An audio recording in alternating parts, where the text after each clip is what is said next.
Hello, it's the Sensor Gambino here with a new stream.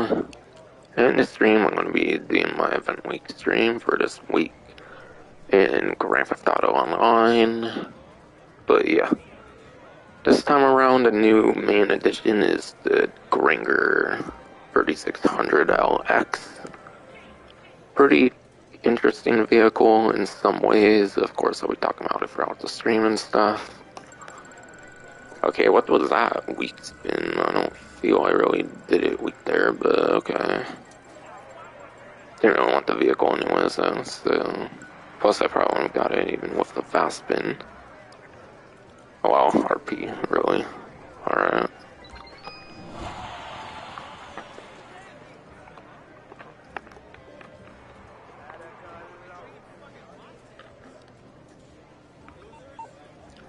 But yeah, podium vehicle for the week is the Progen T20. Progen T20 is actually a pretty old supercar back from 2015, back from like the old Gotham Games Part 2, I'm pretty sure it was, which was like the last update from like the 7th generation back then. So yeah, pretty old vehicles. I think that's kind of a telltale sign for the most part of the performance. Little preview of some discounts here while I'm not going to go over to the T20, or details for those later in the stream.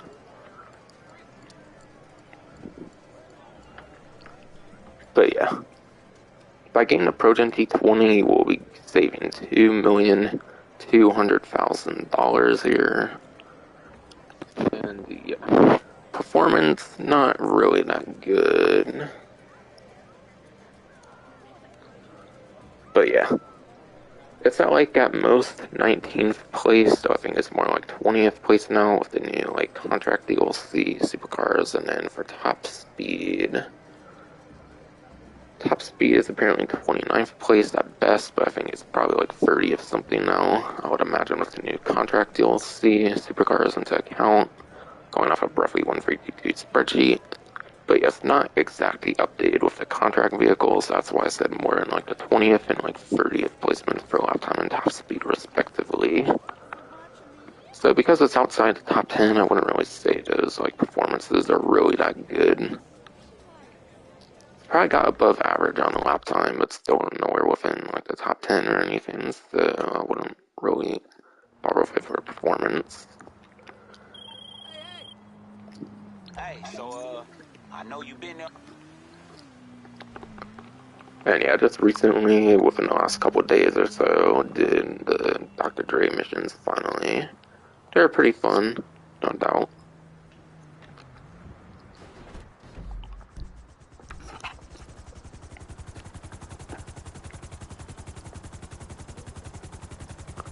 Okay, time trials.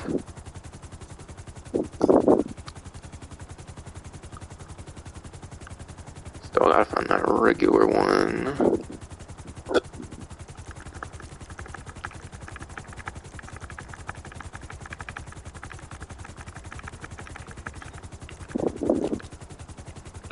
But yeah, regular time trial here is observatory. And this one's pretty interesting. It's kind of like the Catalibri mission in a sense from the story mode. You basically want to be taking that like exact path. But I believe in that like Catalibri like story mission, for example, you do pretty much start here and then you basically go through like these dirt roads. Some of them are marked pretty early on. But I think in between these like two dirt paths over here, there's like a straight like huge bunch of dirt path you can go through. So yeah, definitely want to be doing that for like a shortcut. It's probably the time trial I'm most familiar with, to be honest, but yeah. And then I think when you get to like the Los Santos Customs kind of like street, the Route 68, whatever and whatnot, I think that's where you kind of want to start going on a bit of main roads, and you kind of want to cut through this like airstrip, and then yeah. Once you get to like Sandy Shores and stuff, you kind of stick to the main roads, I think, mainly from there. That's kind of an ideal pathing in a sense for the observatory time trial. And if you know, like that could definitely be more useful than in most other time trials. But for best average, like, motorcycle, like, best, like, general time trial vehicle, I would say I would recommend the Body 801, which is at most, like, 15,000 for the stock vehicle, and then with the performance upgrades and stuff, probably, like, 500,000, probably under even. That's basically the best vehicle for a time trial, I would say, is the Body 801. Even with the new Nagasaki Shinobi motorcycle, it's not as good, and especially for top speed. So yeah, Body 801 is still the best. But there is still one more motorcycle, I believe, that still has to come out. So that could maybe change up the time trials a little bit. But even then, it's not out yet. That's more for, like, after the next week or whatever.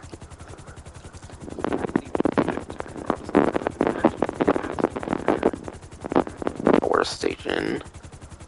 And yeah, all the RCB and Dito time trials, I haven't really played them in the longest time ever, so I'm not gonna really know a very, like, particular, like, strategy with this one or something. But for recommendations, I would probably recommend GTA Men. He seems to do time trial guides, and he has a couple 100,000 subscribers, I'm pretty sure.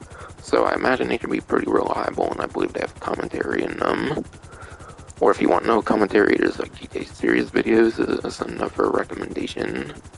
Or any time trial guides, whether it's the regular or the RC Bandito one. And possibly even the premium race as well, but I don't really care to talk about those anymore.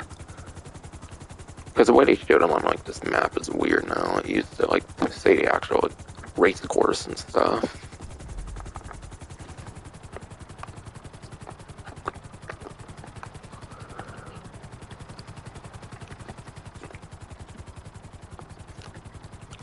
But hopefully I explained the pathing that you should take pretty well with that time trial, because it is a pretty particular path that's worth taking, at least for that one. For those that are, again, familiar with that Catalunya pre-mission, that pathing should be pretty obvious, I imagine, though.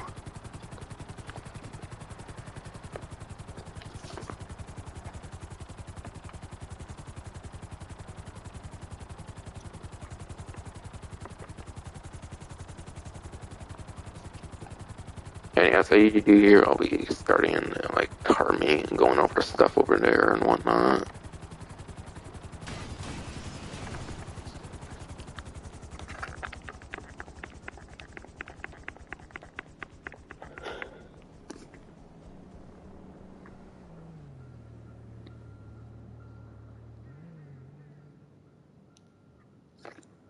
And by the way, with that Body 801, I didn't really mention, but you have to lean backward with the stick for the best possible speed, so that's something worth knowing.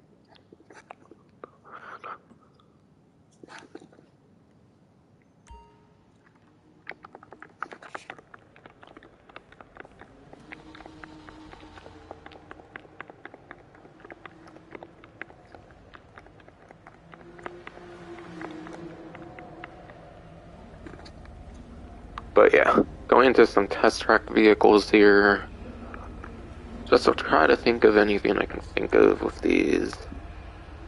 But yeah, for the Euros, I believe it was better off for top speed, but it wasn't necessarily, like, one of the best couple options necessarily, maybe more of in the top few. But yeah, with contract DLC, the tuners were nerfed, so it's hard to say if, like, the advice is really the best to give, but yeah.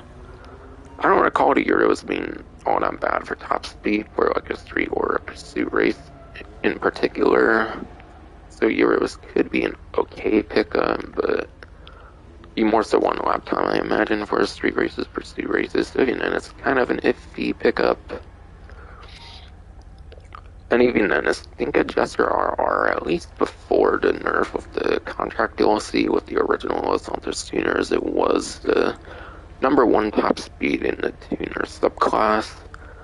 So assuming these vehicles in the, like, street pursuit races don't change that much, the Adjuster RR could definitely be one of the better, like, tuner pickups. And yeah, none of these are necessarily on discount, just kind of saying a little bit about them in case anyone tests them out and might want it for any reason. And yeah, PFS or Growler, I don't necessarily recall this one being all that bad, but it's not one of the few, like, better of of the tuner vehicles, if I recall. So really, if there's one that's somewhat worth getting, I imagine it would be the Sync Adjuster RR.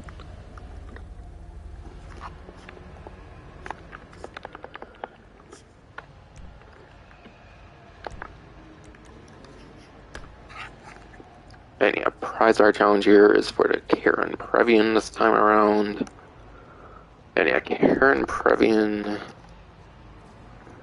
The Karen Previan is one of the few tuners subclass vehicles that is not a sport car. Between the 17 tuners, 12 of them are sport cars. So being one of the few non-sport cars, in my opinion, makes the Karen Previan one of the few better tuners just for the unique classing alone. However, though, because of it being in the coupe class, it's actually not going to be that good, though, for street and pursuit races. So, in terms of street and pursuit races, I wouldn't really recommend it, and even for, like, coupe races, who's really probably going to be doing coupe races, I don't really see anyone really doing coupe races in the first place much. So, hard to say I would recommend going for it, but yeah. It's a place top 3 for 3 days in a row. In my opinion, a vehicle like this should not have it like 3 days in a row, and it's kind of ridiculous for a vehicle as like not so good for the tuners of classes that Karen Previan to have it days in a row. I don't really think that makes most sense for this in particular. But yeah, LS Car Meet Series, I believe, is basically a street or pursuit race, possibly sprint races. But yeah, top 3, you wouldn't really want to do a pursuit race, for example, I would say for top 3, because pursuit races typically require a minimum of 4 players. Street races, though, are typically a minimum of 2 players, though, so I would say the street races are the best ones to take advantage of for the challenge year. In my opinion, really the only bad thing about the challenge, again, is definitely not 3 days in a row, so you gotta be a little bit dedicated with it.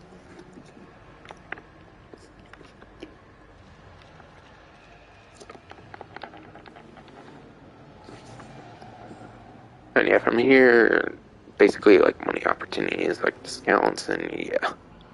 I didn't say it, but typically with the vehicles, I like to customize them around when I go over to discounts, which is near the end of the stream, kind of. So I might still not be customizing the vehicle for a bit here.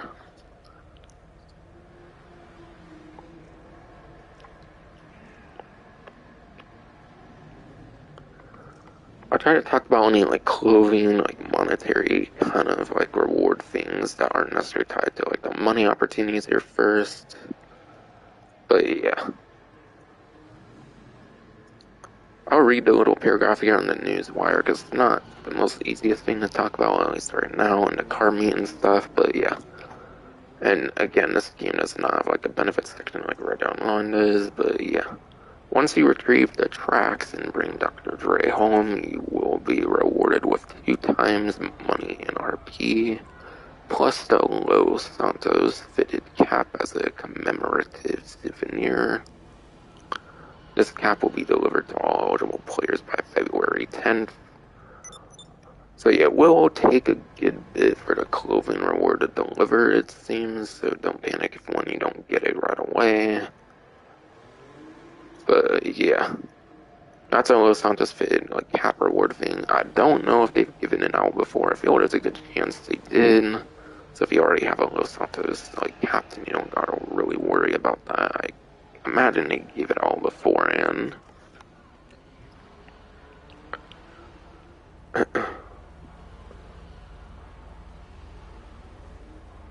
And I'll try to see if there's any more clothing stuff. Okay. There's a free Nagasaki white hoodie for all associates, bodyguards, and MC prospects. So as long as you assign as a MC associate, bodyguard, or prospect, you will be eligible for a Nagasaki white hoodie.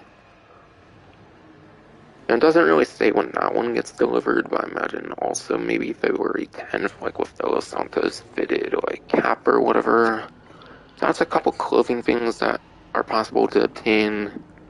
But I imagine both of those were already previously available for those who might have obtained them before. So I wouldn't really think any of those couple clothing things are new, but it's still something with the event week, so I was still mentioned it.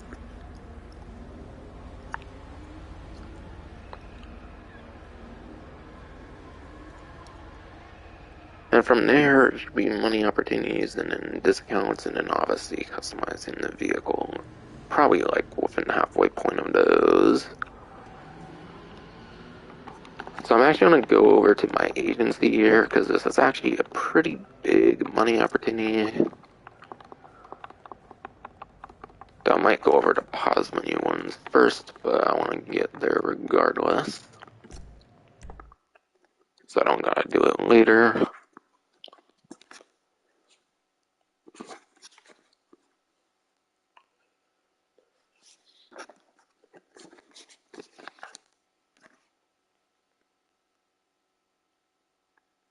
Shit is wavy. I got some nice ski back home.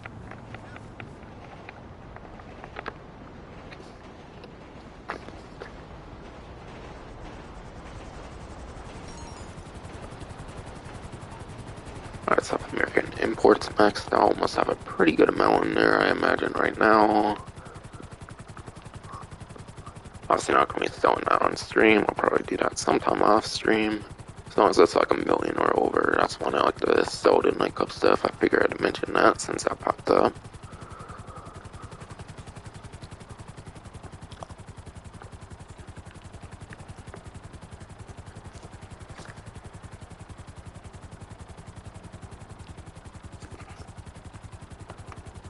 And yeah, the Granger, by the way, I will be customizing in the agency for the most part here, because the Granger is actually pretty exciting.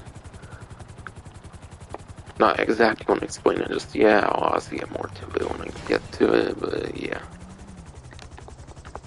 Definitely one of the more couple exciting trippy vehicles, I would say. For a little hint, basically.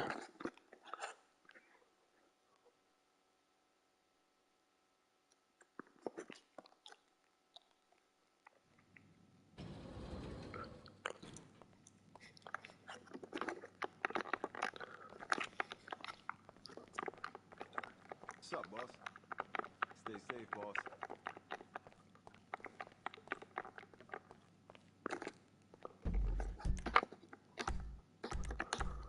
Yeah, like I mentioned, I think I'll go over to pause many money opportunities here first, because they're typically the easiest ones to describe and whatnot.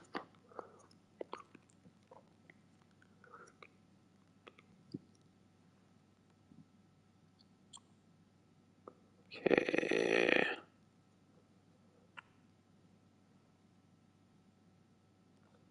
Alright, one seems to be with bike races, so I'll probably start with that one. Yeah, I'm not sure if it's just BMX races or if it includes like actual motorcycle races as well.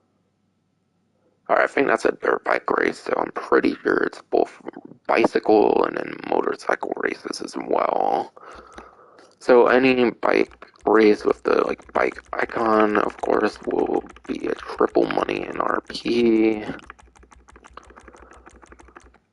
I want to say typically you might at most make like 16,000 or something, and that might be with doubles. So you could maybe make like 20 or 30,000 in a like solo bike race. Be purposely wait like 8 to 10 minutes possibly for the maximum payout. So I want to say it's more like 10-minute maximum payout for the races, I believe. But the money opportunity is on any with motorcycles.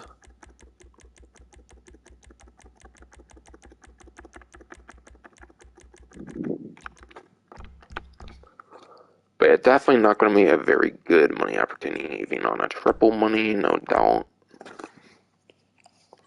Because like I mentioned, I think solo at most you'll make like 20 to like 30,000 for like 8 to 10 minutes.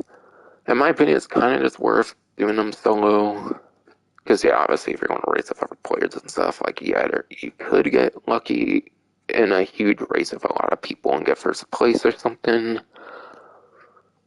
But even then, I don't feel you're getting all that much more for it to necessarily be worth that effort going against other players.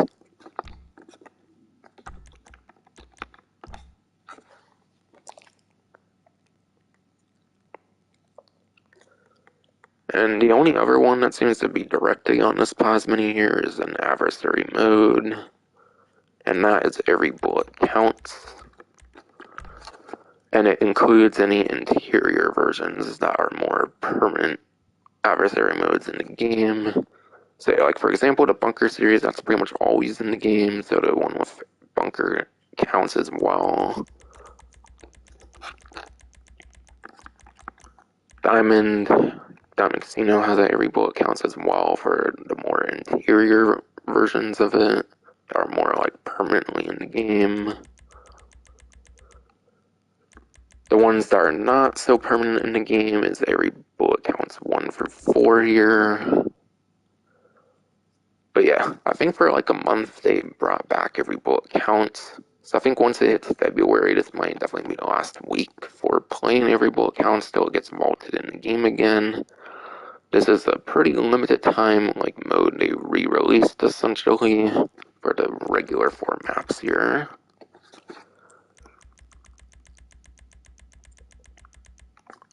And then yeah, every bullet counts for missile base. So basically every single interior base adversary mode series has a version of every bullet counts as well. So 1 through 4 for the regular maps as well as the interior ones basically gives you 7 different options like they have with most different adversary modes in the game. But yeah, every bullet counts. Pretty interesting adversary mode. It's basically like a mode where there's very limited amounts of ammo with the marksman rifle, I believe it is, or marksman pistol, not the rifle, obviously, that's a sniper rifle, but the marksman pistol, I believe it's called. But yeah, basically every marksman pistol basically only has like a couple to few rounds, so you basically gotta like use them pretty strategically and stuff like that. So because of the limited ammo capacity, I definitely feel that this mode could be one of the longer lasting modes if people miss their shots. Especially in free aim, I feel this could be a pretty long-lasting adversary mode here. So it could be kind of nice for the payout, but yeah. Races, adversary modes, more the like fun kind of modes like that don't typically pay out a lot of money necessarily. I would want to say at most you'll probably make like a couple 100,000 maybe in like a whole like match depending on like the amount of people along with other factors like that. So yeah, definitely not really too worth it. But especially for those regular maps before they like get vaulted in the game again, could be worth playing them.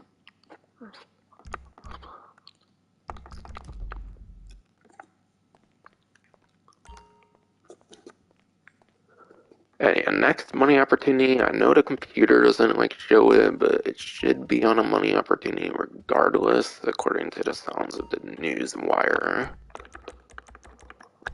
But I think I checked the computer and it still says $1 million, but apparently the Dr. Dre contract's a $2 million payout right now for this event week.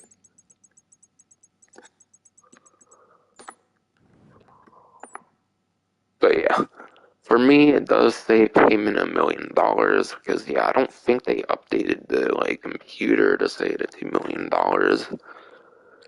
When you actually do the Don't Fuck with Dre mission or whatever the like finale mission is, it should say the 2 million though when you complete the mission, I imagine now. So that should be the money opportunity because I did play Freedom recently and I'm pretty sure Don't Fuck with Dre is the last of the missions. So they're basically in double on the hugest payout, which is nice.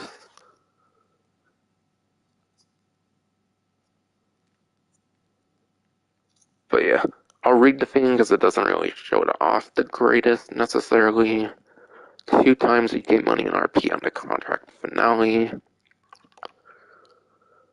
But yeah, tie up all the loose ends in the contract by completing the finale, getting to the bottom of the data leak once and for all. Once you retrieve the tracks and bring Dr. Dre home, you will be rewarded with 2 times money RP. And the rest of it was basically what I mentioned with the Los Santos fitted cap earlier. But yeah, as far as I remember, that's definitely a mission with like Johnny Guns, the finale mission. So yeah, that should be a 2 million payout. But again, the agency computer doesn't show that, unfortunately. So it's hard to really prove that's on a money opportunity. So I would read the news wire to ensure you're doing the right thing, essentially. I'll show off the awards though, because it does, like give a good indication of what that like finale is.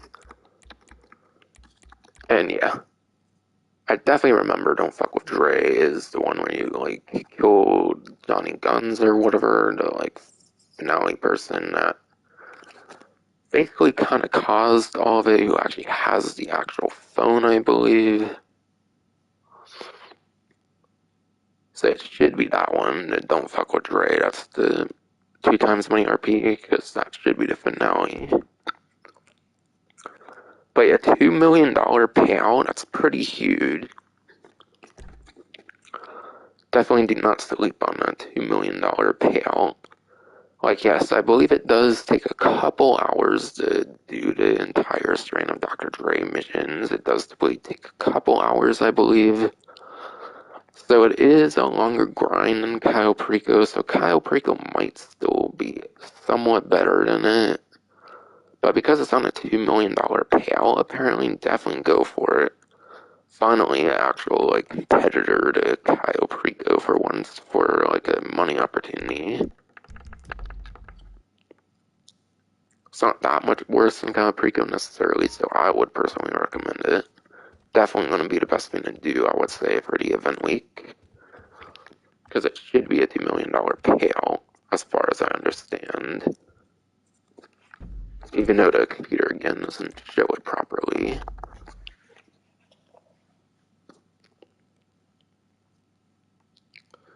And then there's a lot of biker-related like stuff for the rest of the money opportunities, essentially. So for that, I think I have to get out of the building and show off those different like menus and stuff.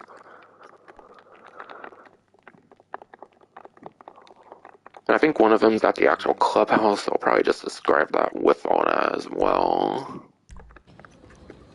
Try to think of any possible strategies and whatnot.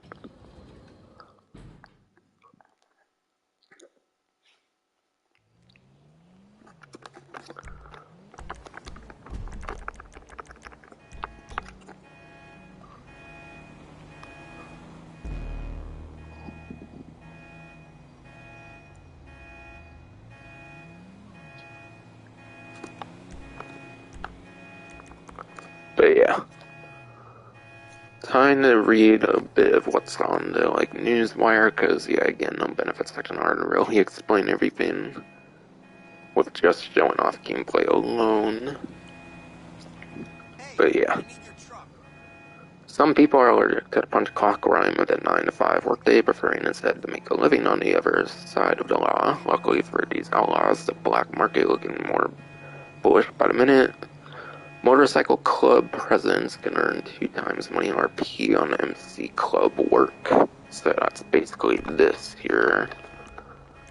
But yeah, I don't really think club work's gonna be that great. Because it sounds like you need to be in a public lobby, or you basically need to invite like friends and stuff like that, which yeah, if you play with at least one friend consistently, could be fine, I guess. But yeah, deathmatch, I definitely probably wouldn't recommend deathmatch, because you're probably going to put a target on yourself, because obviously you probably got to target another like organization or something like that, or not organization, but MC in this case. Joust, I think it's like some motorcycle kind of like battling kind of mode. It definitely is probably one of the better ones, I would say, for the club work. Could be pretty fun to play with friends, but yeah. If you're just doing it just because in like a random public lobby or something, probably not worth doing. And yeah, I don't really know what the payouts are, but I don't really necessarily think they're that good normally, so they're probably not like worth doing on double.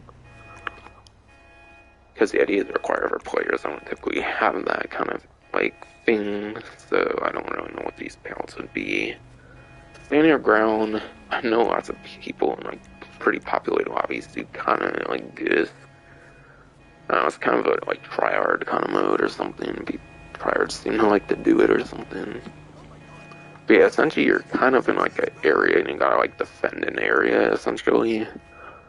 Which, again, that's kind of like a PvP kind of mode, so you are kind of going to be putting a target on your back or something like with Deathmatch, I would say.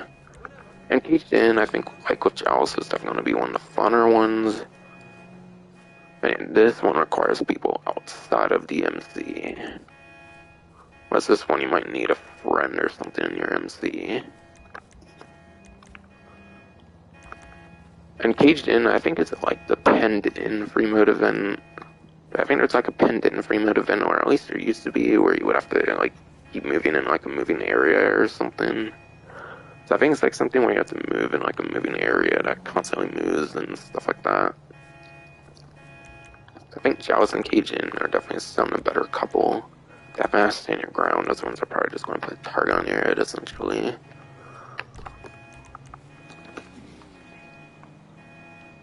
Man, that car alarm in the game is going for so long. Jesus, man.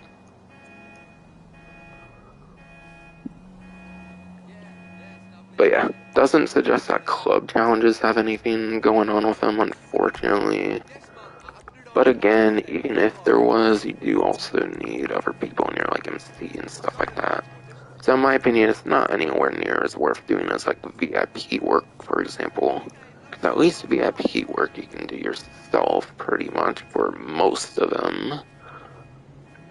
So I think the club work and club challenges are definitely very inaccessible compared to the VIP works, for example. So it's not really worth all that trouble, I would say. And yeah, definitely doesn't seem the challenges just to work. And then there's also weed and document forgery cell missions. I'll talk about it now that I'm an MC here.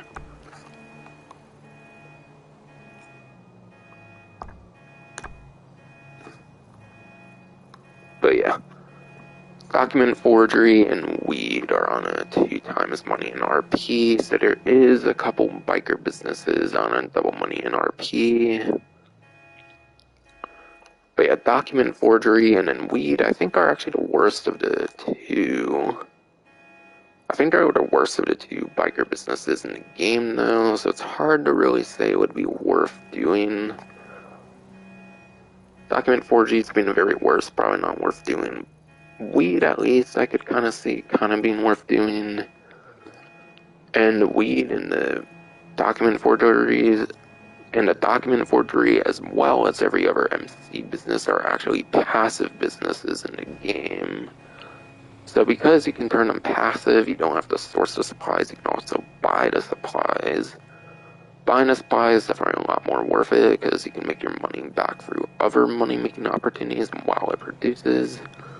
And I think with at least staff and equipment, I think it takes like 2 to 3 hours traditionally for like weed and like document forgery, or at least a lot of businesses in the game, I believe it's like 2 to 3 hours for the production. But yeah, buying supplies is definitely very worth doing, but and yeah, I think it's only like 75,000 for a whole thing of supplies or something. Like one whole thing of supplies, but yeah, I do think it takes multiples if you want like full ones or something. And yeah, no real sense in mentioning the cell missions. They're all like kind of random and stuff. Some good ones are like the bagger, like cell missions. I would say like the Dodo seaplanes, like the buzzards. Those are a couple of the better cell missions. And like the pound, and then like the boxer trucks. Yeah, like the post office, the post op vans, and like the garbage trucks. Those two are definitely probably the worst two cell missions in my opinion. If for some reason people want to re-lobby and re-roll their cell mission. And yeah, I know there's one with the pounder I was kind of saying, but that one's actually kind of a pretty good one, because I think you only have like one vehicle to deliver. And unfortunately, I do think they took out the duffel bag cell missions. That one was a pretty good one, but it's not in the game anymore, I'm pretty sure. But yeah, document forgery and the weed again are pretty much the worst 2 to like 3 biker businesses in the game. So hard to really say it's worth it, but you can turn it into passive income, so you can actually combine that with the $2 million Dr. Dre stuff. The Dr. Dre stuff does really take 2 to 3 hours as far as I know.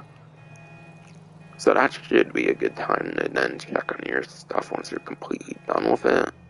So you can definitely get away with combining both of those and Dr. Dre, and probably get maybe like 2.5 to like $3 million pretty easily. And that's not counting for like a nightclub, for example, which obviously there's no money opportunity on that. I'm just saying.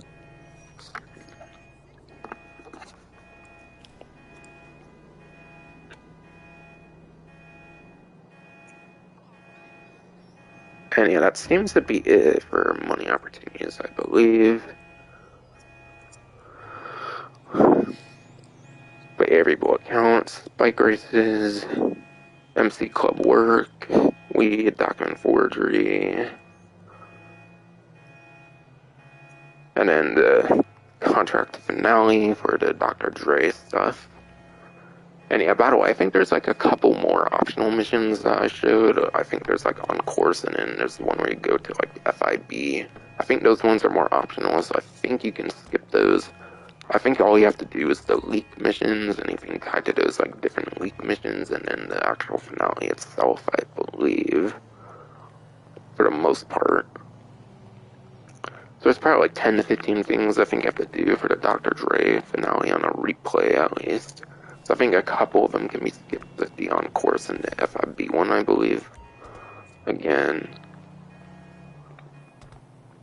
And yeah, I did a stream pretty recently on the like Dr. Dre missions, so just like guide on my channel, kind of in a way, not like a dedicated video, like an actual guide video, but I did play through them. And yeah, for 2 million, pretty worth it.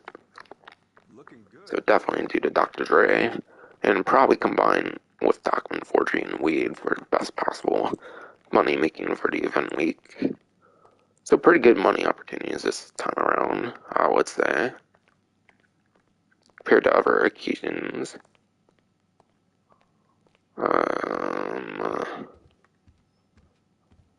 Oh yeah.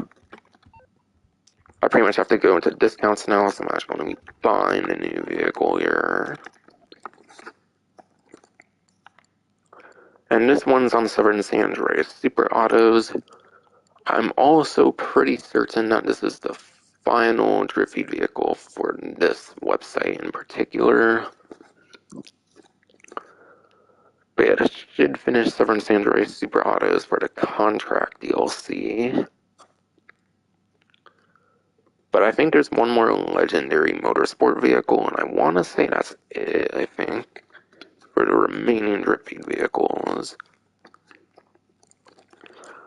But yeah, the classic Granger 3600LX here.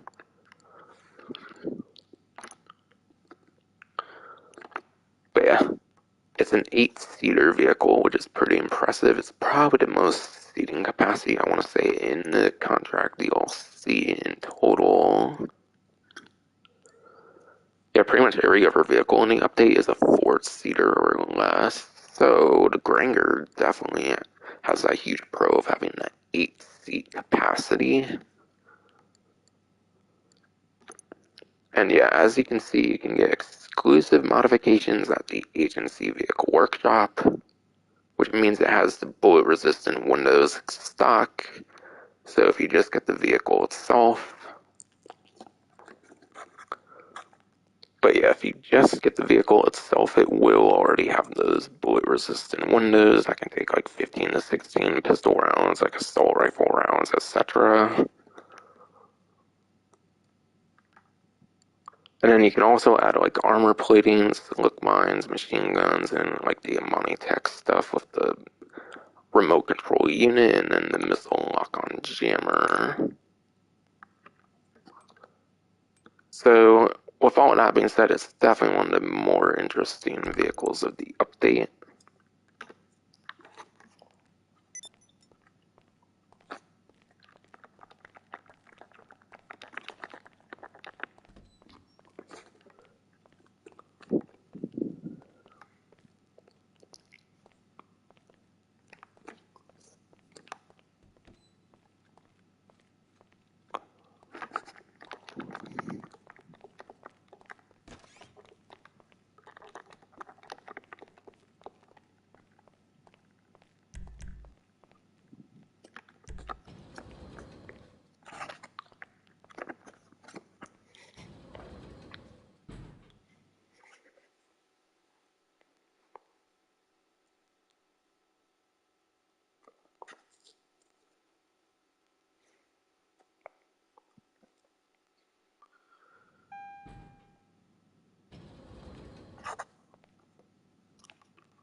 looks like this one's all full, so probably I'll go down to the last 4 here.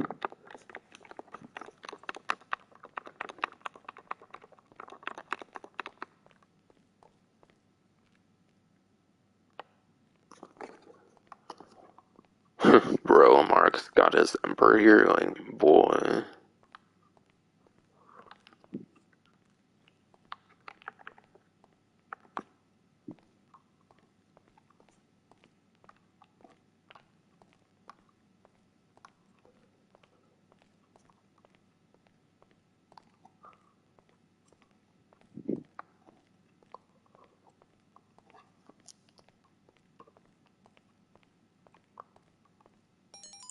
Alright, there it is, the Granger for 600 LX.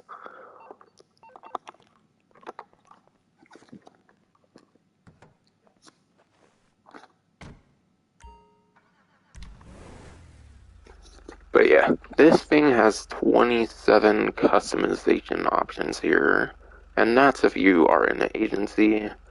And again, you only get like the Amani tech and like the armor and like weaponry and stuff if you're in this vehicle workshop. From what I've heard, you cannot get that stuff in like an MOC or like an Avenger, so you do need it here for certain upgrades. And yeah, mine was like a little over $1 million. It was like 1,035,000 or something like that. But I think at most it can be like 1.2, 1.3, 1.4, something like that if you don't have a trade price. I want to say I heard the trade price is like 5 security contracts or like payphone hits or something like that. So it shouldn't be a very difficult trade price to get. Most likely you probably already got it within like grinding the previous content and whatnot.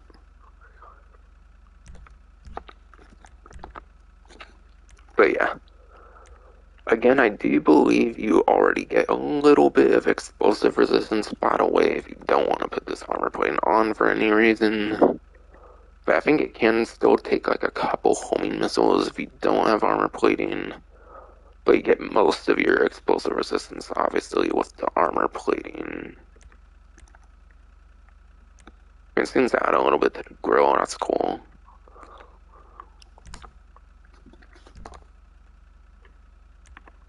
And yeah, any explosive resistance should probably be the same as any other Amani tech vehicle. Which I think when you're not inside the vehicle and not inside of a like remote like personal vehicle or something like that, I think the explosive resistance is like 5 like RPGs and stuff like that, and then maybe like 6 homing missiles and stuff like that with the armor applied. And then when you are inside the vehicle, I think it doubles to like 10 and like 12 for like RPGs and then like homing launchers, for example. So some pretty good armor, so obviously you definitely want to be putting on the armor plating. But regardless, I think you do still get a couple homing missiles you can tank even without that plating. And as I mentioned earlier, like with all the Amani Tech vehicles, it already comes with the bullet resistant glass. So you don't need to do anything aside for buy the vehicle for that bullet resistant glass.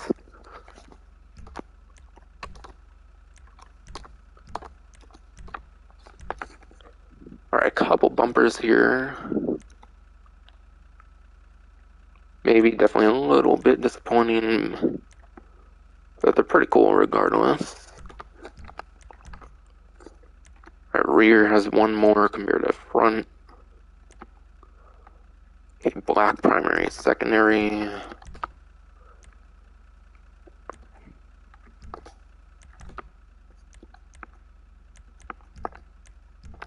And all the different front bumpers seemed to be a little more unique. And there was only 2 of them, so obviously we're kind of going to look different.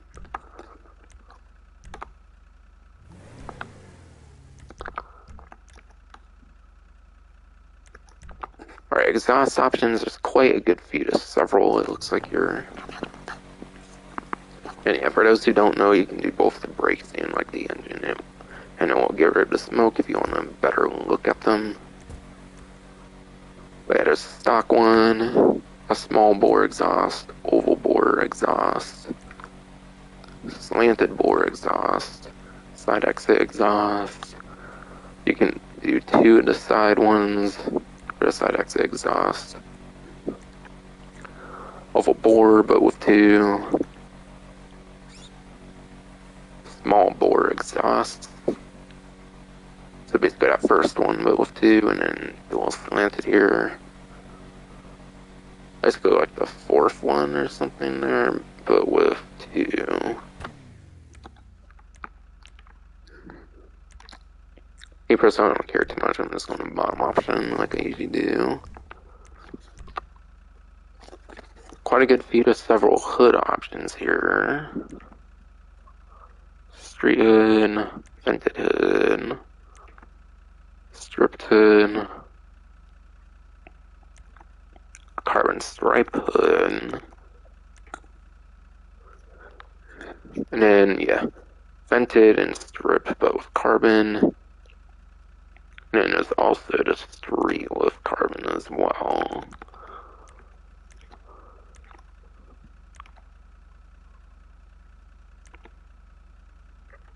Yeah, I'll just go to bottom one.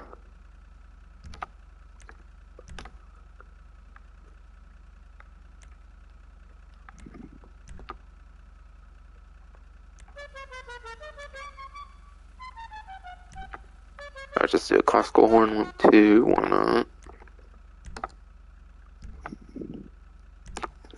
And yeah, Monty Tech, the one you want, in my opinion, obviously always kind of depends on the vehicle within the few different contract vehicles that have it. And yeah, obviously it's the same as all of them, remote control unit and missile lock-on jammer. And quite frankly, I think both of them could honestly be pretty good for this vehicle. In my opinion, no, I'm actually going to be going to missile lock-on jammer. I think there's a little more pro with that one, especially with that seating capacity, as I mentioned earlier. But yeah, remote control unit on this one could actually be pretty good. It could definitely be one of the better options, I feel, with the remote control unit. Because it's obviously another Granger, so it could obviously look somewhat similar to the civilian one, especially if you keep it mostly like stock and stuff like that. So if you wanted to go like a pretty stock Granger 3600LX without like liveries and other like crazy modifications and stuff like that, you could probably honestly blend in pretty well with like NPC traffic and stuff like that. So it could definitely be one of the better options, I would say, for a remote control unit. But in my opinion, I would go to missile lock-on jammer, especially for this one. And yeah, it protects your personal vehicle from homing missile lock-on. And the reason I say this one is definitely one of the better vehicles for the missile lock-on jammer is, again, as I mentioned, that 8 seating capacity. Not only can it fit 4 people in the actual vehicle, I don't think anyone can sit in like the way back there. But I think there's 4 inside, and then I think 4 can hang on to the side of the vehicle. I believe it's similar to the regular Granger. I think the Granger basically works the same way for the original one.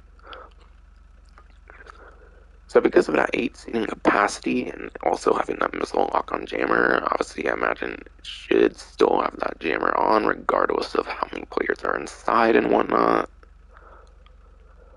But yeah, you could probably have people shooting on like sides and stuff like that. It could be a very good anti-griefing vehicle given like the crazy seating capacity and stuff. And on the side seats, you might be able to get away with using like certain better like weaponry than you can use inside of the vehicle. Some vehicles on the sides of them have like better weaponry options compared to what you can use on the inside, like assault rifles and like LMGs and stuff like that.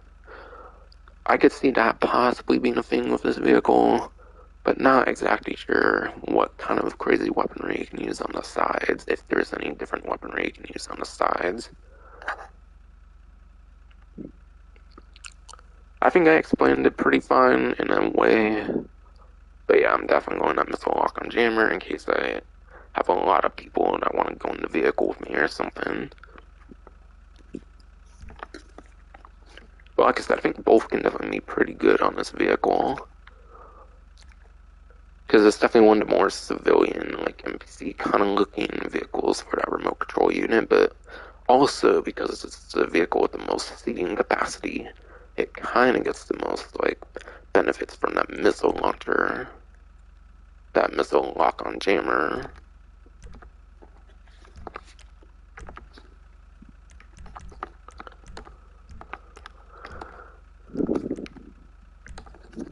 the livery here. This one has 12 liveries. They have pinstripe. It's basically a Declasse logo pinstripe here. Also same thing, but with black. Racing stripes. Declasse racing stripe, basically. But in white, and then again, all to be black, yeah. Off-road hero here. Definitely where it goes away from the minimalistic ones there, at least for now. And it's like yellow, maybe kind of like grayish, like black kind of. Off-road hero, all basically the same thing, but the yellow changes to the purple, it looks like, or pink, whatever one. Yeah, that could be yellow or orange, not the most sure, honestly. Half camo here. Half of the vehicle is basically obviously stock, and then, yeah, the camo is like brown, like black, gray, and stuff like that, I would say. Definitely really like this one. I like the front of it too, because it looks like it kind of made the vehicle like all dirty and stuff like that, I feel. Hunting camo. This one, I don't feel they use this livery a lot, but it's kind of basically the same livery that they've done for like the Avenger in the past that has like the hunting camo. And yeah, that's a pretty cool livery in my opinion. The whole thing even seems to pretty much get it, which is nice. Patriot Beer. Patriot Beer has like that like little emblem on the hood. There's all the like side stuff and whatnot. It's been a little bit on the like hood even, which is definitely not what I was expecting there. Or wait, not the hood, the roof. But yeah, Zero Gas Racing. Definitely a bit of the more minimalistic kind of liveries, I would say, on this vehicle, aside for the like first few. I think this one's a bit more on the minimalistic end. Also doesn't get rid of it, like all of the craziness per se. I don't know, I feel there's definitely better Zero Gas ones that definitely add more color and whatnot. But still, I don't think it's a bad one at all, in my opinion. All changes the red, it looks like the black. And then last but not least, this is Santa Nova. Seems to be a gray one, it looks like.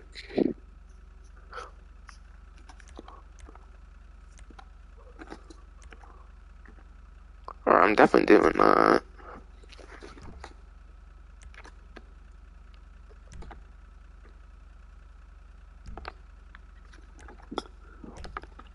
Alright, couple mirror options.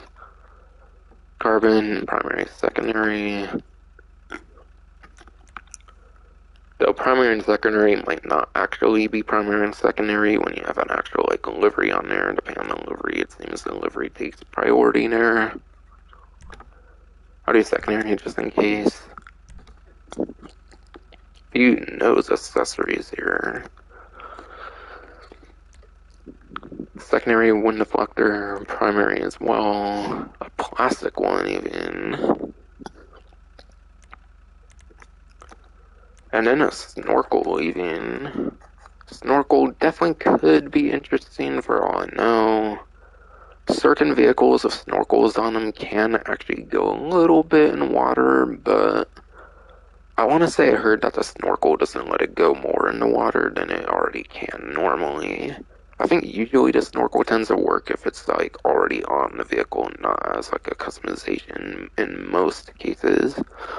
So unfortunately that does mean the snorkel is a little more like purely cosmetic and probably won't be functional.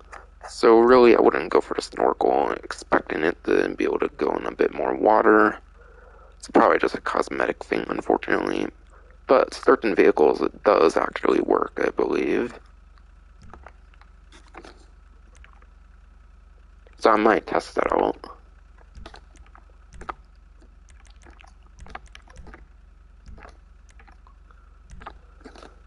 Obviously, primary weaponry, as with all the other ones, machine guns, what's in like the middle of the grill. And yeah, it's definitely a bit of a higher vehicle, so I feel the machine guns on this could definitely be some of the better machine guns on the Money Tech vehicles. Because on a lot of the vehicles, they are kind of a bit low, so that way. But yeah, on certain vehicles, they are a bit low, which means they could have a hard time killing certain enemies in like vehicles and stuff, for example. So higher up machine guns are typically better.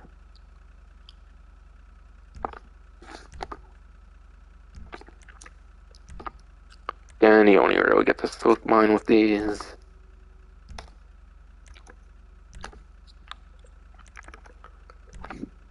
And it's a pretty simple one, just primary, secondary, not like trim colors or anything like that.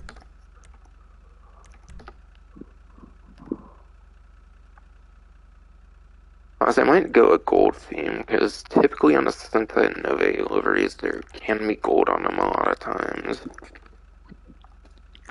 And I don't think I really did a gold mining tech vehicle yet, I could be wrong. But I think I'm going to be going to gold. Because like I mentioned, I feel it could definitely be one of the better mining tech vehicles. Yeah, I'll just go double pure gold. Screw it.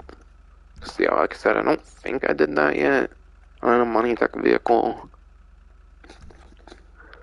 And even with the livery, I can see a bit of the gray on it still, so it's at least a little bit unique still.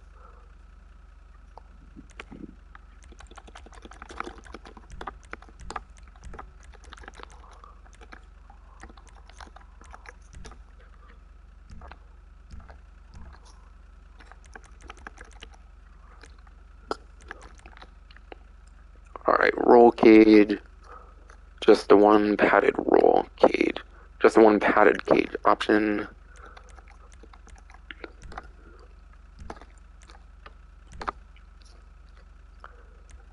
And yeah, with the roofs here, do keep in mind that the roofs here will actually add your traction bonus. So obviously if you don't have a option here, then obviously it's not going to be really good. If you want that like traction, like turning bonus, I believe it essentially is, then you definitely want to be doing a primary or a secondary roof rack.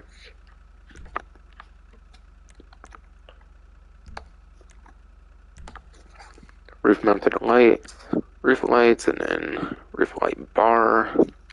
Now, some vehicles, they actually like have these like exterior lights, and the vehicles don't actually like get to fully utilize them. But I think this is one of those vehicles where they actually like made the roof lights and stuff actually work. So you should be able to get extra lighting from these. But yeah, there are sometimes vehicles they release where they don't let the like added lights work for some weird reason. But yeah, I think this is one where it does. And it's painted black and then painted clean side steps.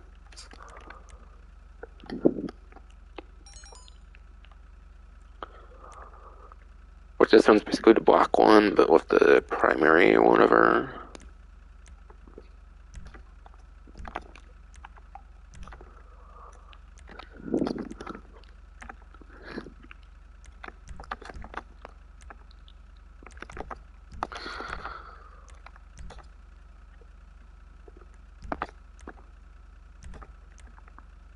Okay, on the newswire, I think on a newswire actually with the like turbo discount, it claimed it was only for motorcycles, I believe, but you can actually get it on any vehicle.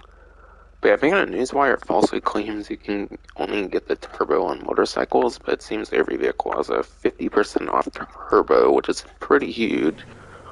Because that engine upgrade is 50,000 typically, so definitely a pretty nice upgrade there for a discount.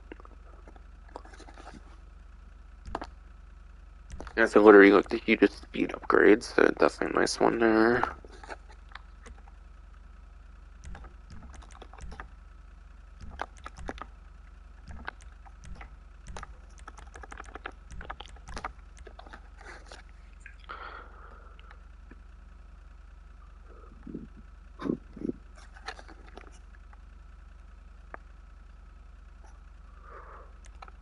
gonna do. I don't know. I kind of feel I did Dash VIP with the. What's the other one? The Overflawed Eye Wagon. Yeah.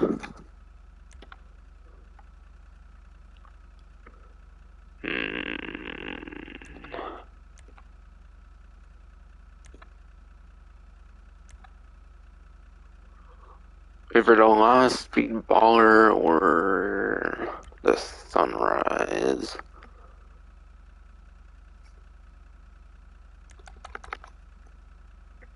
Honestly, I don't know. I really like both of them. I'm just gonna do the sunrise.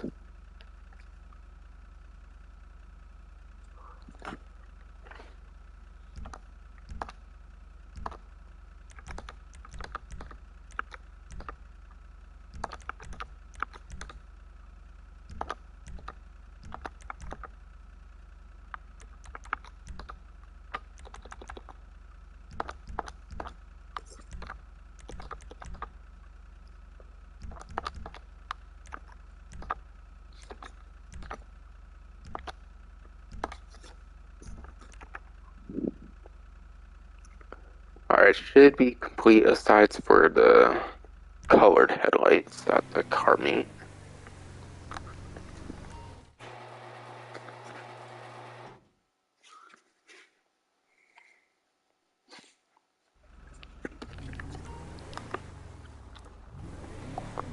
But yeah, now that I have it upgraded and stuff, time to talk about the performance. And the performance of it, as you probably would have expected with SUV, not actually that great. Because the number one SUV essentially is a Lamborghini SUV, so like almost every other SUV is basically going to be worse in a sense, essentially. And yeah, the Lamborghini SUV is essentially the Tauros.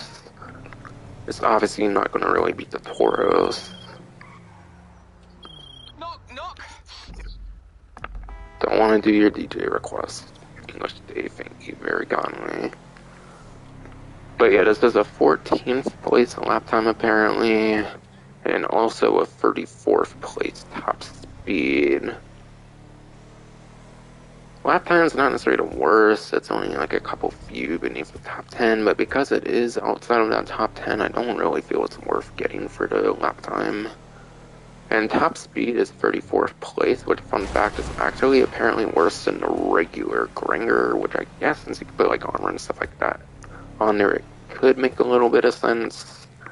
But yes, and by the way, those roof lights do actually work. It's not like certain other vehicles where they don't let them work for whatever weird reason.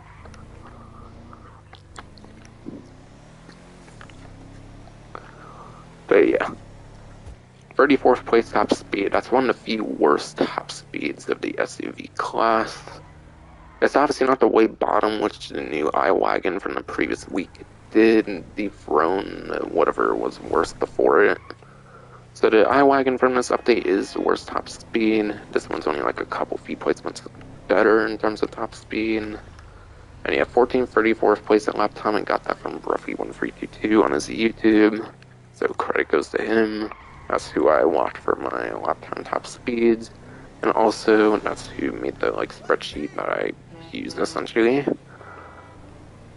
when talking about the lap time top speeds. I do a little like time around, obviously, like I typically do in the car meet here in the test track. But yeah, basically everything was already worth. Now, basically everything was already mentioned. And again, roof rack for that extra traction bonus. Because it doesn't have like a traditional spoiler, you basically do the roof rack as like a substitute.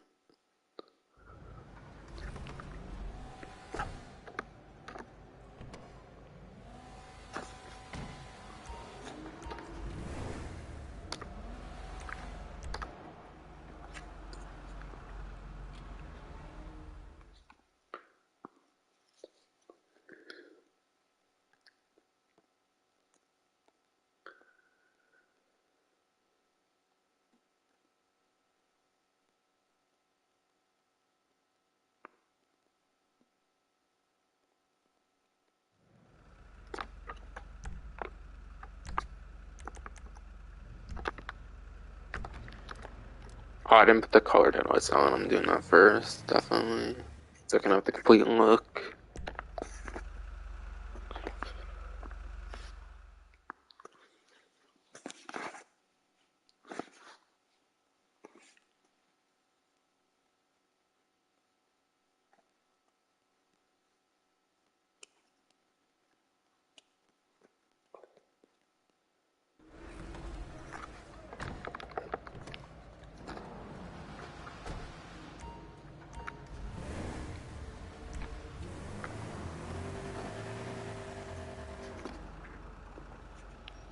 Yeah, except I forgot to count my MC. Business fees are still ridiculous for the MC in particular. Even with the changes with the contract update. Like, those ones are still definitely a bit too high in my opinion. CO and Odyssey, they're like, without being CO or MC is still good. Hell, even before contract DLC, the bills weren't that bad aside for being an MC in my opinion.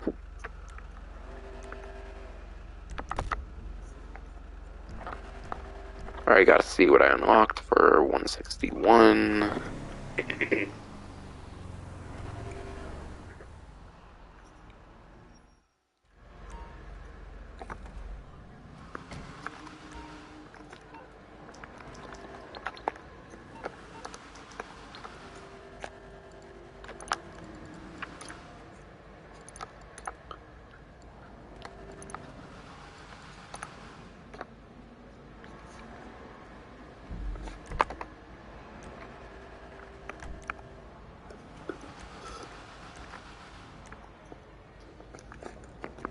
Alright. Got a blue redwood retro racing. Is that a livery though, or is that a clothing thing? Doesn't really say it's a livery or anything. Hard to say. What's good? I know it's not racing Stu, because I know that there's the rank of 1,000 aside for the ones that are rank like 1 through 75 or something. So then we gotta go to outfits there. Definitely not shoe.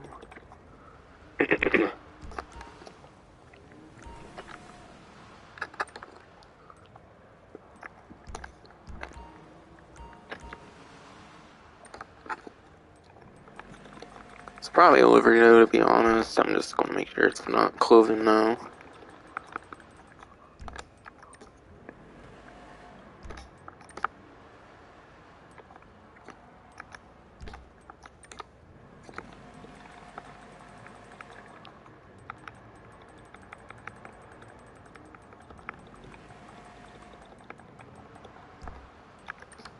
It's clothing.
Yeah, definitely make sure you do that before we get like 40,000, 40,000 like fees.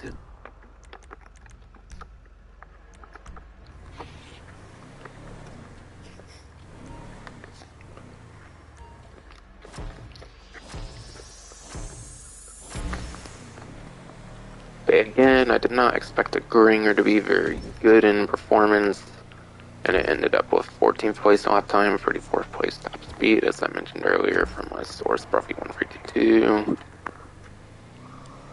And yeah, being a huge vehicle, the top speed could actually be kind of helpful, not being too good, because yeah, this is kind of pretty, like, wide vehicle, essentially, in a sense, when it comes to its, like, vertical, like, distance and whatnot, whatever I'm trying to say.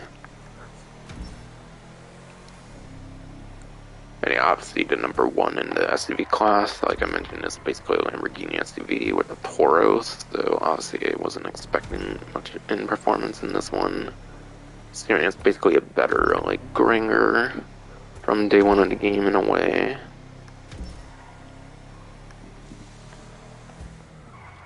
Because of there being a version of it from day one, I didn't expect like a later on version to necessarily be all that good. And yeah, it's top speed, like I mentioned, apparently even worse than a regular Granger.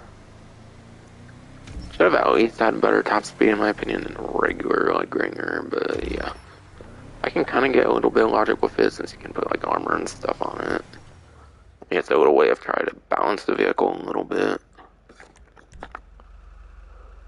But yeah, obviously this vehicle, in my opinion, really doesn't need the speed to be good because it has the modding tech, the bullet-resistant windows, the armor plating, the remote control unit, or the missile lock-on jammer, the machine guns, and the slug mine. So so obviously with all that, it's automatically more useful than 90 to 95% of vehicles. So obviously, there's no way I couldn't recommend getting this vehicle. Definitely definitely one of the couple most worthy vehicles picking up in this DLC when it comes to drifty vehicles. In my opinion, aside for the Patriot Mill spec, definitely one of the couple most worthy vehicles of the drifting, not counting all the contract vehicles. When counting all the contract vehicles, it's definitely one of the few best vehicles to get, I would say, at worst.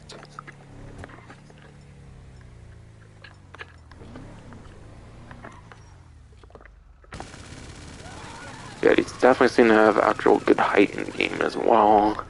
I heard Jubilee is a pretty good one in terms of its like placement of the guns, so. But yeah, Patriot Millspec, Granger, and then like the Jubilee are probably a couple better ones with their like placement of machine guns. So stuff I got that.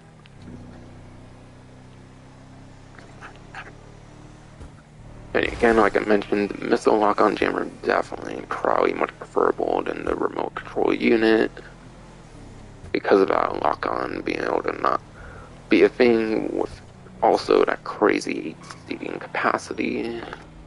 I do want to see if I can hold the button and it will go on the sides. I don't think that's going to be the case though, unfortunately. I don't know, I held triangle and it still put me in there.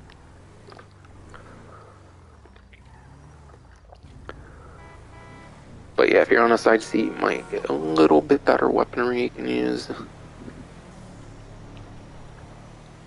But imagine 8 players on this, and the Mark II tries to chase after it, or like some other vehicle that people tend to hate in the game. It can definitely be pretty interesting in that regard, compared to the rest of the money tech vehicles, because of that ridiculous 8 seating capacity. And I say ridiculous in a good way, 8 seats, that's amazing. But yeah, I think I've basically said everything I can think of. So now for discounts to finish off.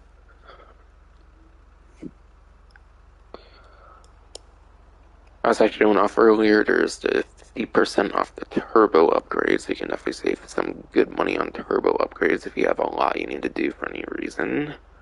If you don't like paying $50,000 for turbo for some reason.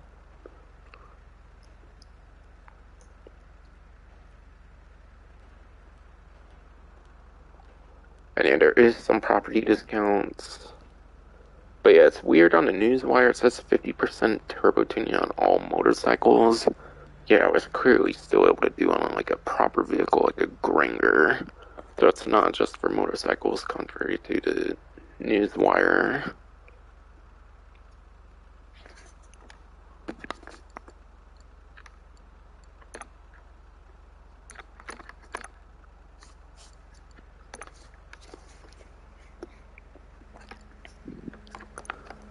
But yeah, The most expensive clubhouse, I believe, is this one, being $495,000, and you are getting 40% off. So now it's $297,000 at the moment, little under $200,000 in savings. But the biker clubhouse itself isn't really. But yeah, biker clubhouse itself, not normally a pretty expensive property, so not necessarily a huge discount. And it seems you're getting none of the renovations on a discount, so that's unfortunate. But again, as I mentioned, definitely one of the cheapest kind of properties in the game, I would say.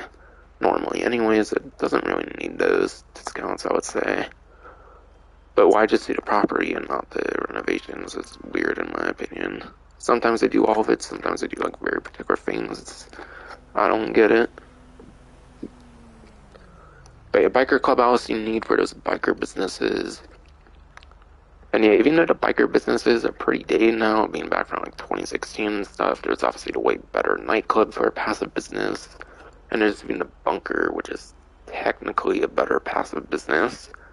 Because the bunker, if you buy just one thing of supplies, you're basically guaranteed a solo mission.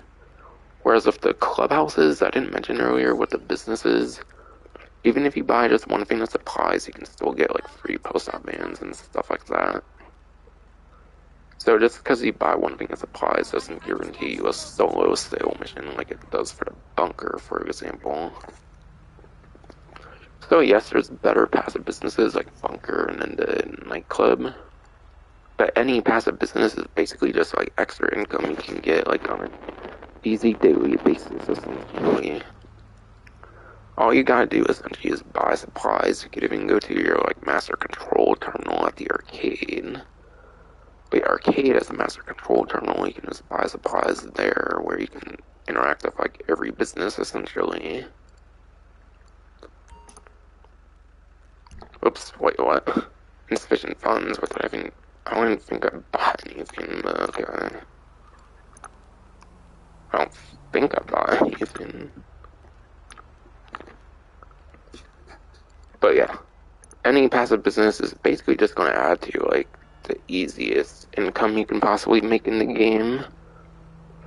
Obviously you can do crazy amounts of Cayo Perico heists, but you can also still do your biker businesses because they can produce automatically as long as you just buy the stuff at the master control terminal. So imagine Cayo Perico heist, or for this event week, the Dr. Dre contract. Combine it with all your different biker businesses, bunker, and nightclub. You can basically get all that money with little to no effort, and you only basically have to, for the most part, focus on just Cayo Perico heist. And that already gets you $1 to $2 million every time. But yeah, with all the other stuff, that can be $2 to $3 million per day to two or something. I don't know. Either way, all of them are pretty good. So definitely get a biker. What's it called? Definitely get a biker clubhouse, because it's still useful to this day. And also you can spawn motorcycles right next to you and whatnot. And then the forgery business, and then the forgery business upgrades, they're 50% off. Those aren't on here. You have to go on an open road website on the laptop in your clubhouse. So you do have to go to your clubhouse to buy the forgery and weed, and then the weed upgrade for the businesses 50% off as well. Again, you do need to be in the clubhouse and use the open road website on that laptop. And then from there, it's a few to several vehicle discounts from here. I think I talked all the property discounts and basically what they're good for.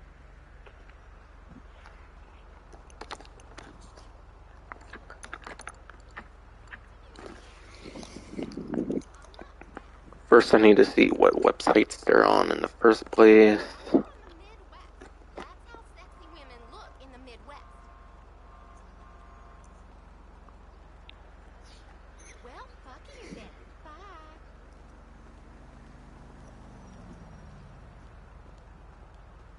Like, I think Legendary, Severn, and, like, Benny's, I think, are all the discounts. So those free websites. For vehicles.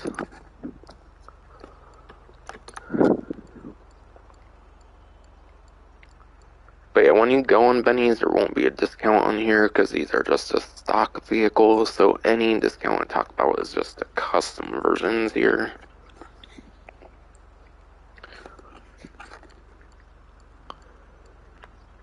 But yeah. The Declasse Voodoo Custom here is 60% off. Normally, the regular Voodoo is pretty cheap, so I believe the custom upgrade tends to be more expensive if the vehicles themselves are pretty cheap.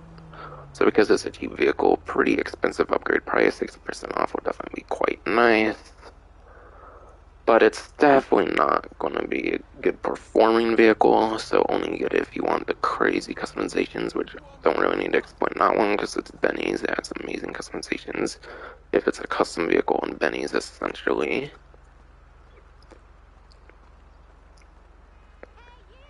But yeah, Voodoo Custom lap time is the 54th place. But yeah, it's 54th place for Voodoo Custom lap time. And top speed for Voodoo Custom.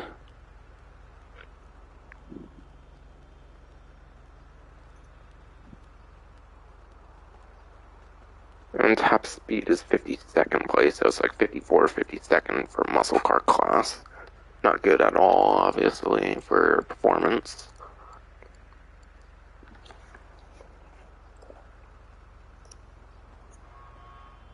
There's also the one next to it, the Buccaneer Custom. Again, it's going to be a 60% off of the upgrade price. And again, I believe this one's definitely a muscle car as well.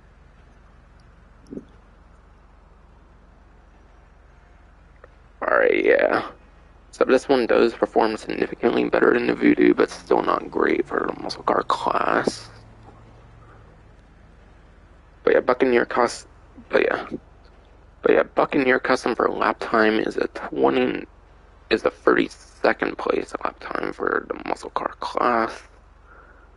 And then 23rd place top speed for the muscle car class, going off a roughly 142 spreadsheet.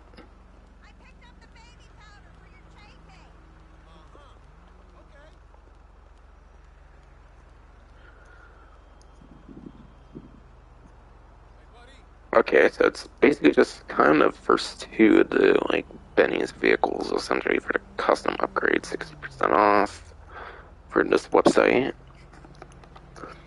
And yeah, normally they kind of do like 50 or less, so I feel 60% off a custom upgrade like that pretty good. Definitely some of the better discounts you'll probably get on those. So if you're huge on collecting all the different Benny's vehicles, it's a good week to do so.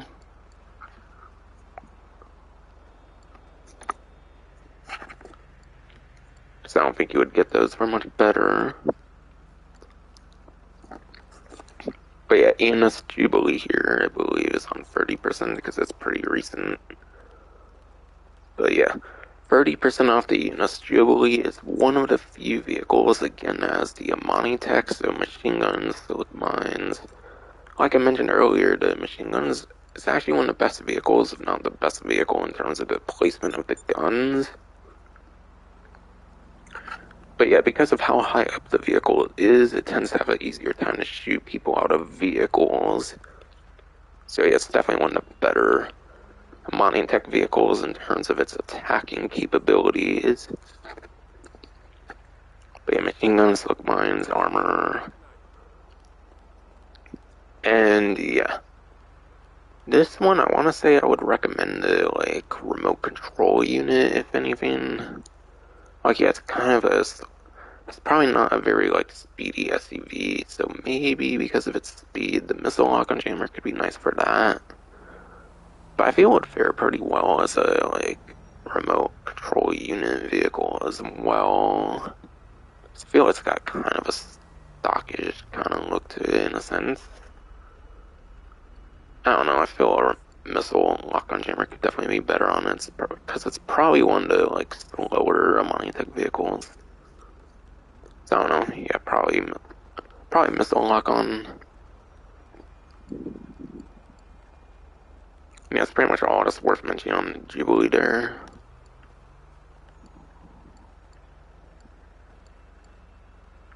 Nagasaki Strider here. If you have the buy it now price, it's a $335,000 instead of like $670,000, and it's 251 250 on. Yeah, 251 250 on a trade price instead of a little over 500,000. And yeah, the numbers are obviously half, so it's a 50% off discount. And the way you get that trade price, by the way, is you have to actually like select it as a getaway vehicle for the Diamond Casino heist. Doesn't matter if you actually use it or not, you just have to select it and then complete the finale with it selected.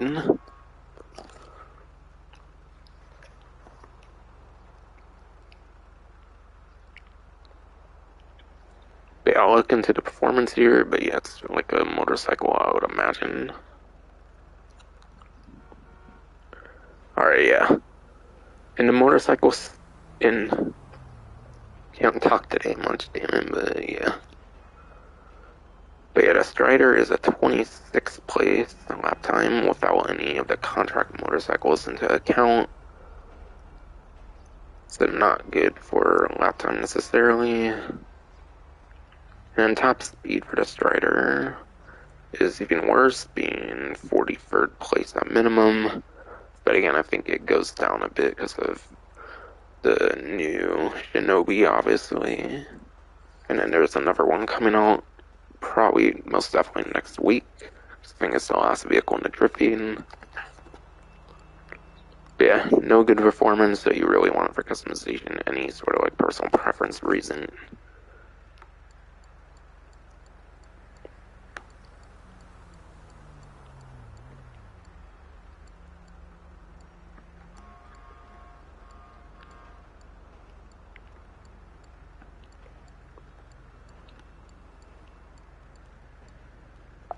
Alright, the Hakuchou drag here.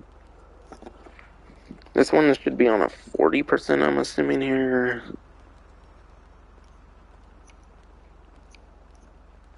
Alright, yeah, 40% off Hakuchou drag here. Instead of being almost $1 million, it's a little under 600,000. So around 300,000 savings. And the Hakuchou drag here is actually pretty decent. I believe it's still number 2 for lap time. Okay. Gotta get to on the spreadsheet here. But yeah. I know that Shinobi was a 3rd place in lap time, so the Hakuchou drag is still number 2 on lap time. And it will only change if the Reaver, I believe, is the next vehicle coming out. Dethrones it. So it's still a 2nd place for lap time. And then Hakuchou drag is 6th place top speed, which I think is actually still better than the Shinobi. So the only way it's going to be dethroned even more is if the new Reaver that comes out basically next week dethrones it. But even then, it's still within like top 3 and then like top 10, which is very good. So you can still get very good performance out of his vehicle. And obviously, I imagine that's some alright customization for a motorcycle.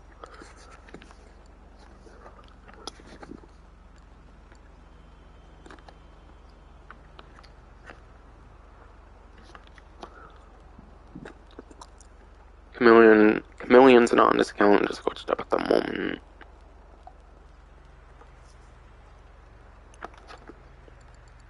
And yeah, I think there's only one last discount, I want to say on Souvenir. Maybe a couple.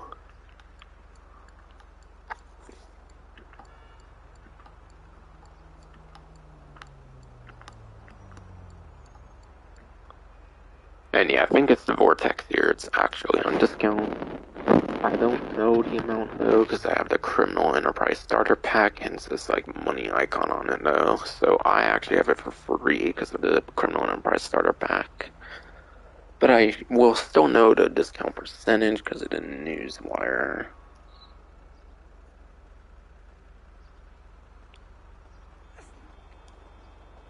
And yeah, it's definitely the only discount it looks like.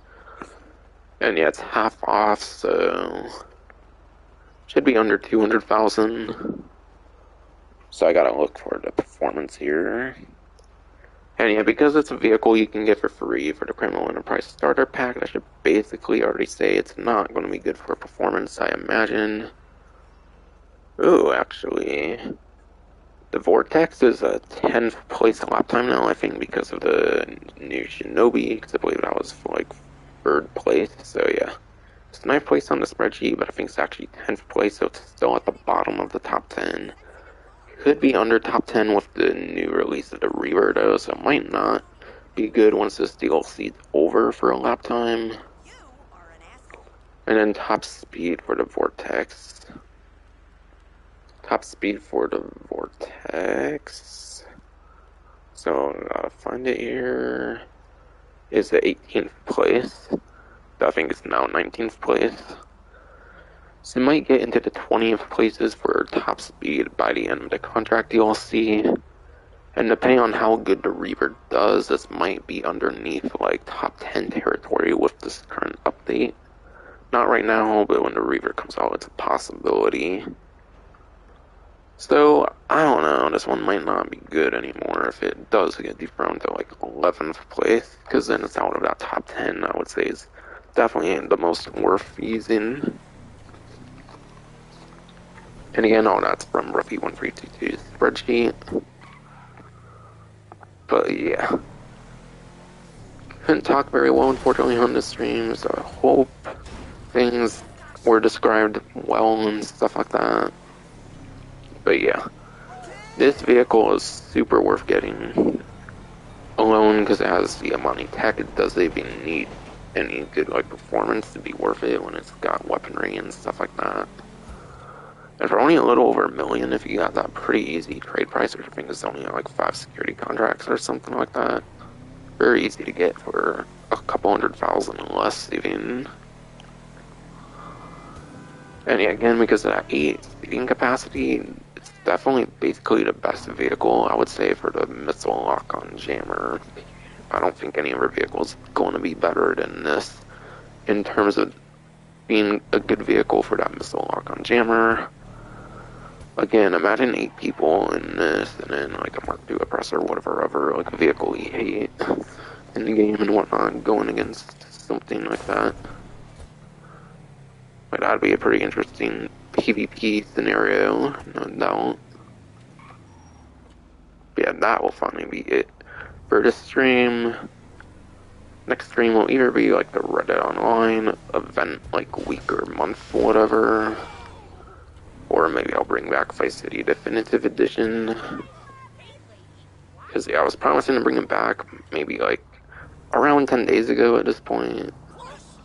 But yeah, COVID and shit, so I haven't really done it. But yeah, that's finally be it for the stream. Hope you enjoyed.